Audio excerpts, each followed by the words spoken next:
హైదరాబాద్లో real estate పుంజుకుంటున్న సంకేతాలు వెలువడుతున్నాయి. తాజాగా ప్రముఖ investment banker Sarthak Ahuja Hyderabad real estate గురించి పలు ఆసక్తికర విషయాలను పంచుకున్నారు.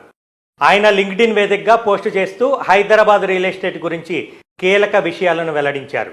బెంగళూరు, ముంబై, గురుగ్రామ్, ఢిల్లీ వంటి నగరాల్లో రియాలిటీ భూమి ఉందని అందరూ అనుకుంటారని, కానీ అది నిజం కాదని 2020 నుంచి ఇప్పటి వరకు అంటే దాదాపు 4 ఏళ్ల కాలంలో హైదరాబాద్ రియల్ ఎస్టేట్ దుమ్ము రేపిందని చెప్పుకొచ్చారు.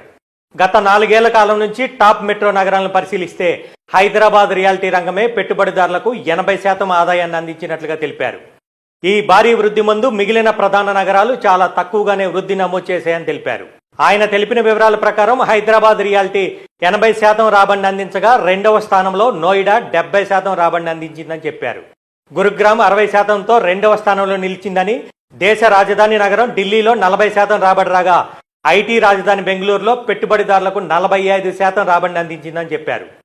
భారత ఆర్థిక రాజధాని ముంబైలోని రియాలిటీ రంగం పెట్టుబడిదారులకు కేవలం 40% రిటర్న్స్ మాత్రమే అందించిందని, ఇక కోల్కతా 25% వరకు ఆదాయాన్ని అందించగా చెన్నై అత్యల్ప స్థాయిలో 20% మాత్రమే రాబడిని అందించిందని అహూజా చెప్పుకొచ్చారు.